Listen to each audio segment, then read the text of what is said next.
Oi, meu nome é Igor, Agostinho Igor, espero que vocês estejam gostando desse início de canal e hoje a gente vai falar sobre um tema muito importante. Eu estava lendo esse livro daqui, que é A Lei do Triunfo, do Napoleão Hill, e tem uma parte que ele começa a falar sobre os 6 medos básicos da humanidade. E eu comecei a parar para pensar, e se a gente pudesse usar os nossos medos ao nosso favor?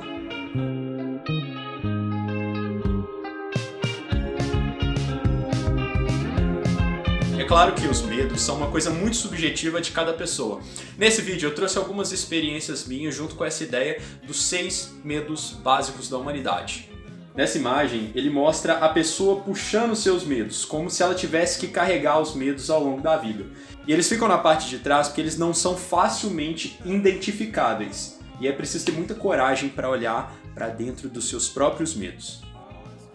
Medo da pobreza. Parece coisa de coaching, né? Não. Infelizmente, a pessoa que diz que dinheiro não é importante e que dinheiro não serve para nada, ela tá muito enganada. Mas eu vou deixar essa ideia de violência e desigualdade social para um outro vídeo. A temática desse vídeo é usar os medos a nosso favor. Mas o que o medo da pobreza nos gera? E todas as coisas subsequentes que vêm a partir da falta de dinheiro. E o que as pessoas não fazem para não se rebaixar? Eu acho que se rebaixar é um ponto-chave aqui. Felizmente, na nossa sociedade, a força bruta mesmo é mais um entretenimento do que um status ou uma forma de hierarquia. O medo da pobreza, de acordo com o autor, é que a pessoa tem medo de perder um status, uma posição numa hierarquia social. É claro que a gente tem que lembrar que esse é um livro de 1928, que o cara que escreveu ele era amigo dos caras mais ricos do mundo na época. Mas toda pessoa tem pelo menos um desses 6 medos básicos. E a primeira coisa é tomar conhecimento desses medos. Tomar conhecimento dos nossos medos já é 50% do caminho andado. 2. Medo da velhice. No livro, o autor colocou o medo da velhice como o segundo medo básico. É claro que o livro é uma coisa datada, que ele foi escrito numa realidade diferente da nossa, mas eu achei que tinha um certo sentido na hierarquia que ele colocou os medos. E o medo da velhice, vir logo após o medo da pobreza, faz muito sentido. Bom, desses 6 medos, eu acho que o medo da velhice é o que menos me afeta hoje. Eu acho que eu tô novo e acho que daqui a 5 ou 10 anos para frente eu ainda vou estar novo. É como se a gente tivesse uma idade mental dentro da cabeça. Eu falo que é uma questão de idade mental porque uma vez, um cara que é uns 3 anos mais novo que eu, me disse que ele se sentia velho. Só que o cara tem lá 20 anos de idade. Então tá vendo? Parece que a idade que a gente tem é mais uma questão de aceitação dentro da cabeça do que a idade de fato. A gente tá velho em comparação a quem? E tomar as decisões certas é sobre ter empatia consigo mesmo, sobre esse eu do futuro que eu ainda não sou. Você pode acessar esse card aqui para ver esse vídeo sobre ter empatia consigo mesmo, sobre o eu do passado e sobre o eu do futuro. E às vezes planejar a sua vida, planejar um futuro é quase como ter empatia para uma outra pessoa que você ainda não é. Né? Lembrando daquela ideia de que a pessoa que entra na faculdade, que vai fazer um curso, que vai começar um projeto, não necessariamente é a mesma pessoa que vai viver a realização daquela construção. A partir daí, eu tento pensar, se eu fosse 3 anos mais novo, o que eu faria? E aqui estou eu, gravando vídeos para o YouTube. Para daqui 3 anos, eu estar fera em edição, trazendo conteúdo legal para vocês. Bom, então não perde a oportunidade de se inscrever no canal, deixar um gostei e um comentário embaixo. Você acha que essa ideia de dominar os medos, ela faz sentido ou eu estou viajando? Mas voltando na ideia do medo da velhice, o Napoleão Hill, ele fala que o medo da velhice está ligado ao medo da pobreza e ao medo da dependência. E hoje eu acho que esse medo ele tem uma conotação um pouco diferente de quando ele foi escrito. Grande parte das pessoas hoje querem ser gatas, bonitas, sexys por toda a vida. Não por uma questão de saúde, mas por uma questão de ego, status. Ainda mais no mundo que tem procedimentos para isso. Se bem que eu acho que o medo da velhice ele está sim ligado ao medo da pobreza. Porque essa questão do ego, ela está toda intimamente ligada ali com dinheiro e beleza e idade e velhice e dependência e tudo mais. 3. O medo da doença. Como a gente adquiriu esses medos? Será que eles são inerentes à existência humana? Medo é um sentimento muito importante para manter a gente vivo. Não só o ser humano, mas todo ser vivo com um cérebro tem medo. E pode ser que esses medos sejam uma herança física, biológica ou até mesmo um paradigma. Por exemplo, a primeira pessoa que morreu eletrocutada provavelmente não tinha medo da eletricidade. Olha essas artes, por exemplo, do final do século XIX e início do século XX. Eu acho que eu posso dizer que o medo da doença ele me afeta. Ou ele já me afetou mais. Eu fui conversar com uma prima minha e percebi que muitos dos medos que a gente tinha sobre doença eram muito similares. E provavelmente esses medos vieram por uma herança biológica ou por uma herança social, uma herança de convívio, pelas experiências que a gente já teve em família. E agora esse vídeo começa a ficar interessante. Como usar os medos a nosso favor? Será que esses medos são seus ou eles foram compartilhados com você? Quarto, o medo de perder o amor de alguém.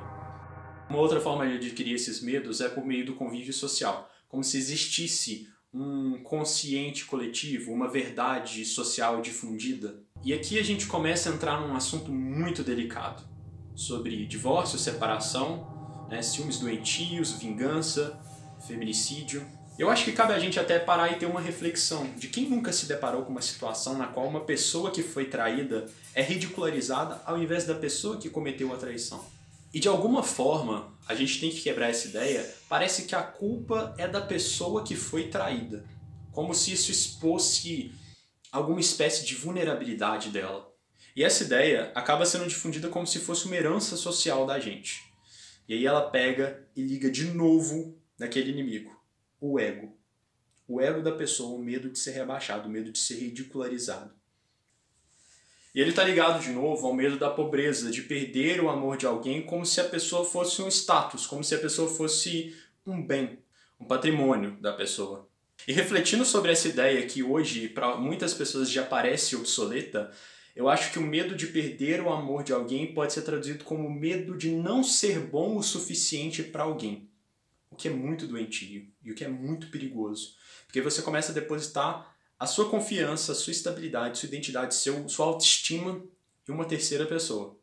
E também está muito ligado a essa ideia de dinheiro e poder e hierarquia. Sobre belas casas, sobre passeios, presentes, dinheiro e tudo mais. Quando a gente fala de feminicídio e de todas essas coisas envolvendo relações entre as pessoas, é um assunto muito delicado. É uma coisa assim que tinha que ser deixada para um outro vídeo à parte somente para falar sobre isso. O que tem que ser falado aqui é que não existe crime passional. Não existe crime cometido por amor. O crime é por ódio da pessoa e principalmente por questão de ego. Está muito além de simplesmente gostar de uma pessoa e dizer eu não vivo sem você. É uma coisa muito mais profunda, muito mais delicada que tem que ser trabalhada até com terapia.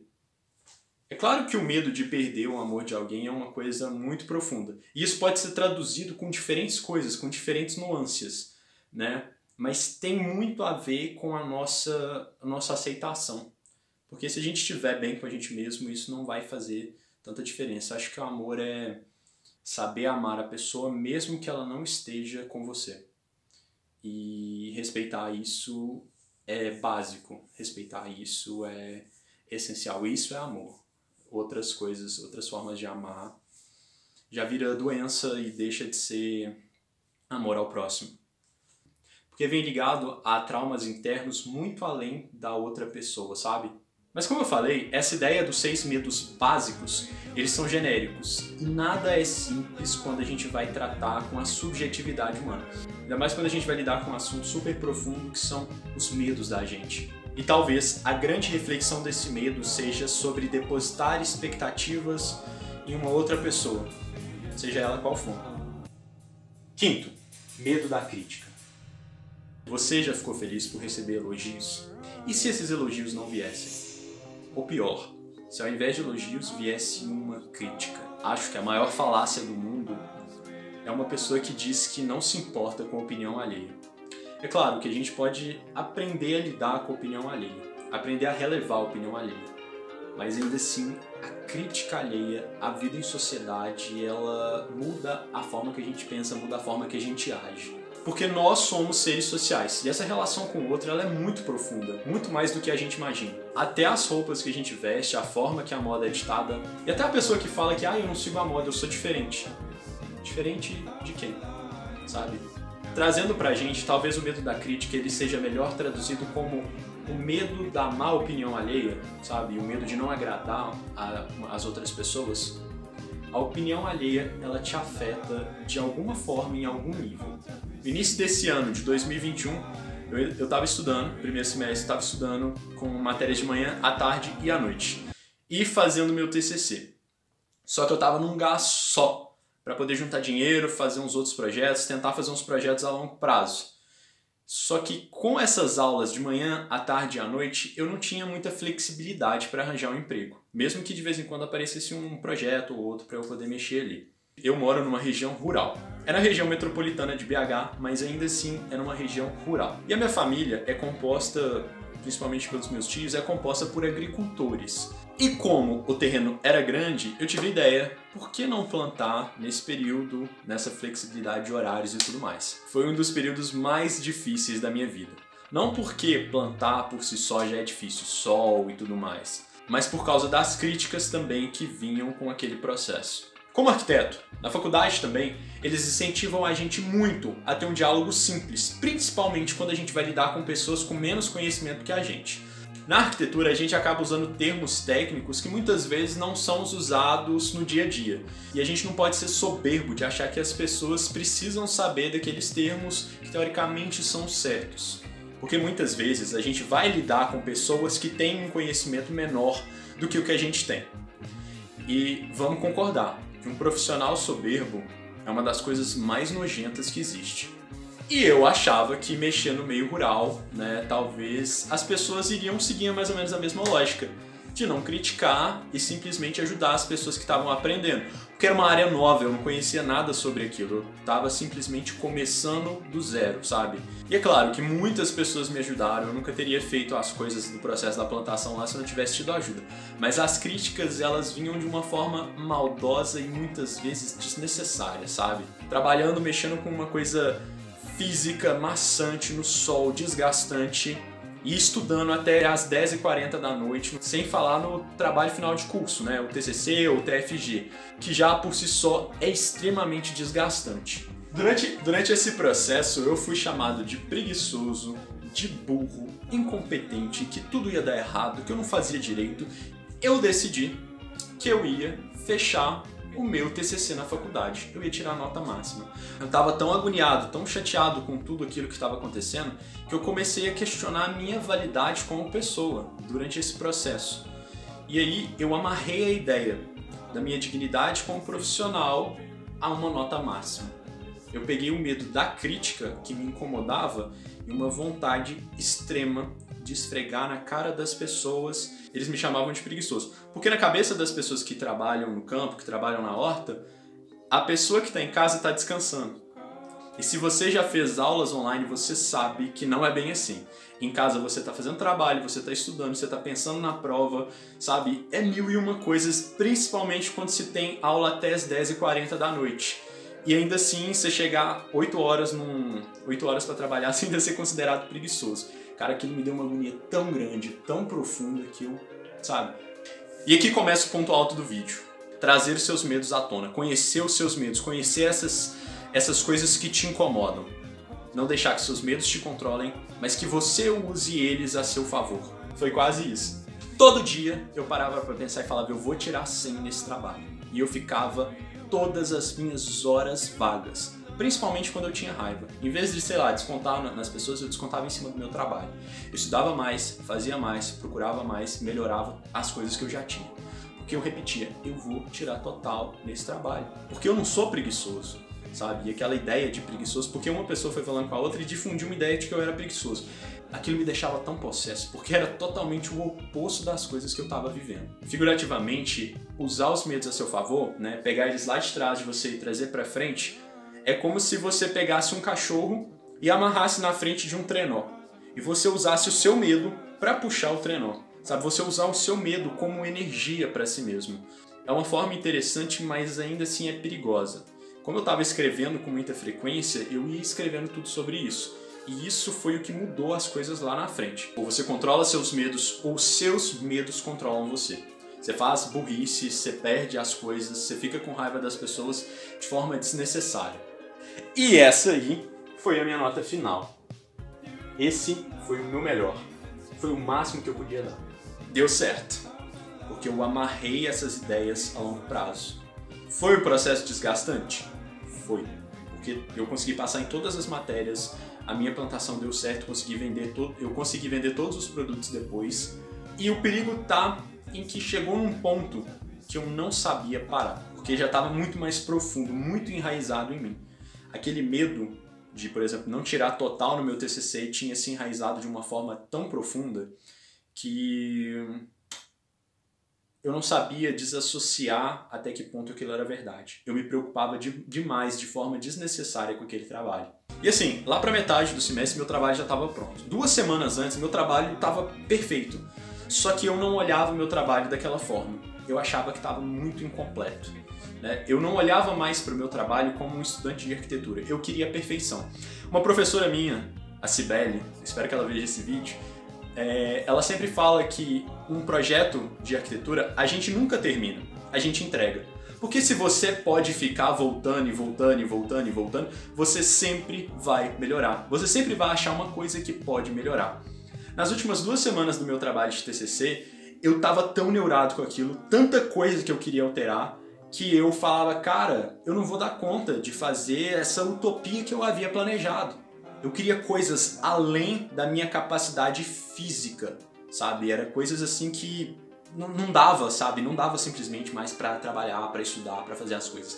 Tava além do meu descanso.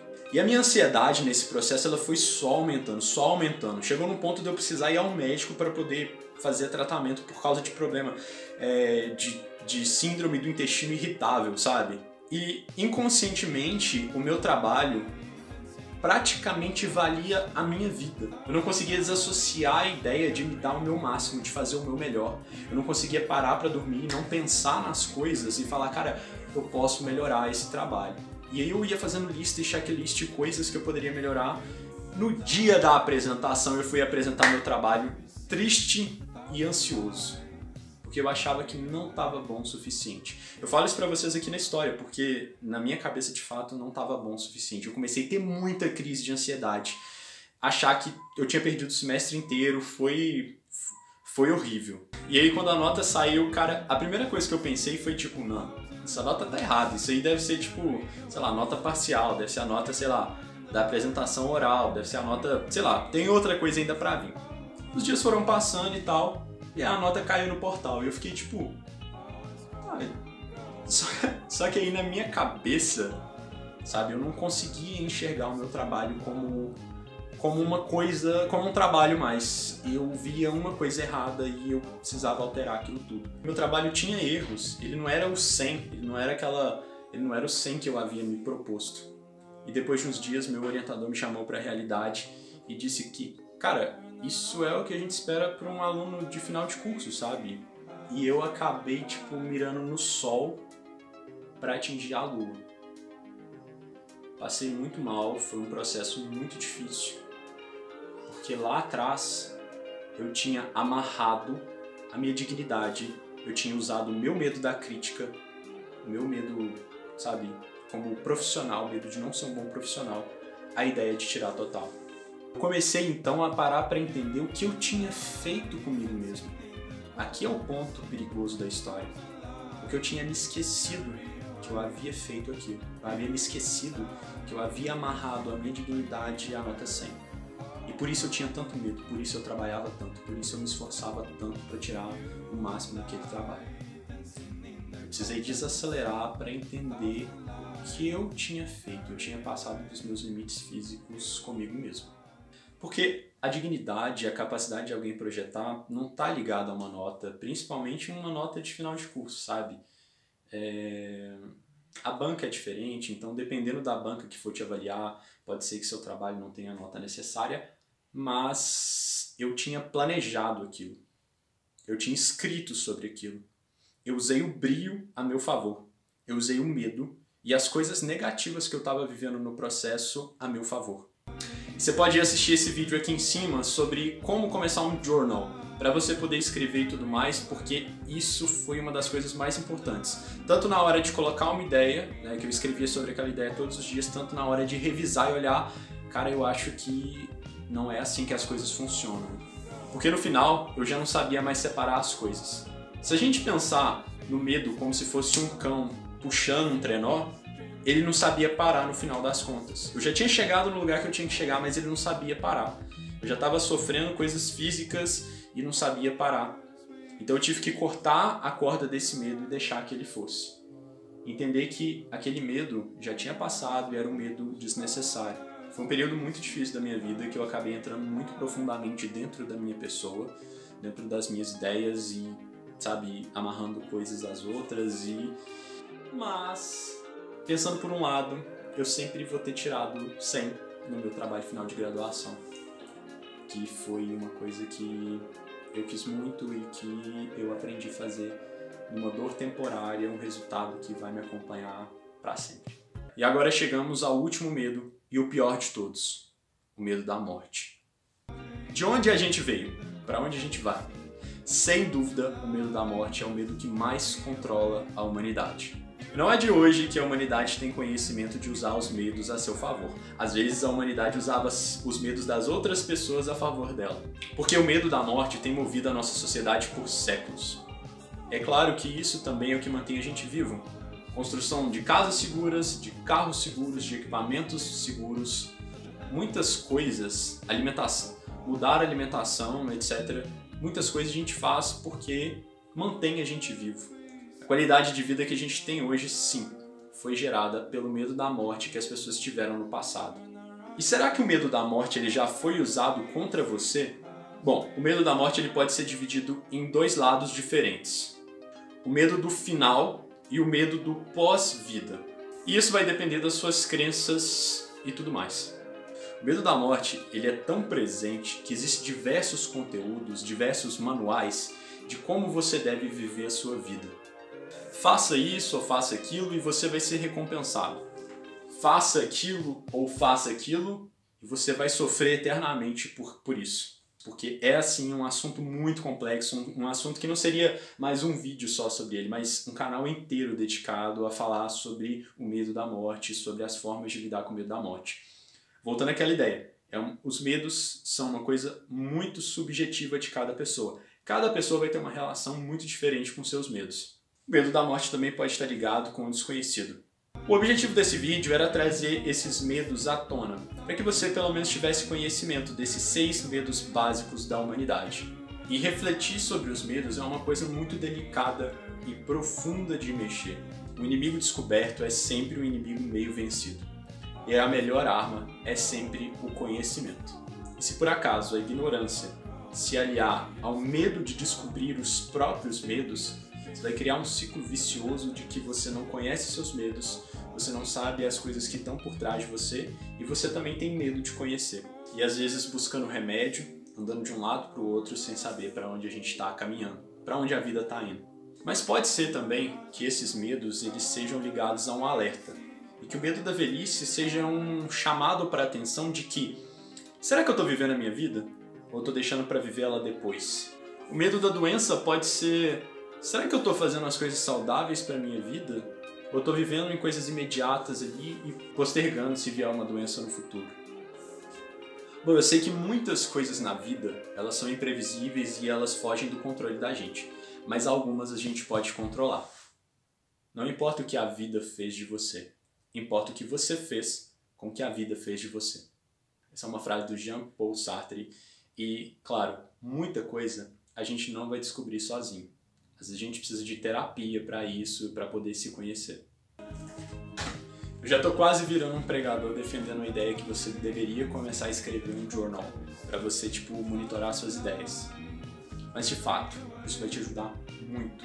Até mesmo na hora de reconhecer coisas que já passaram e depois de um tempo olhar para trás e entender que as coisas não eram da forma que a gente achava que era.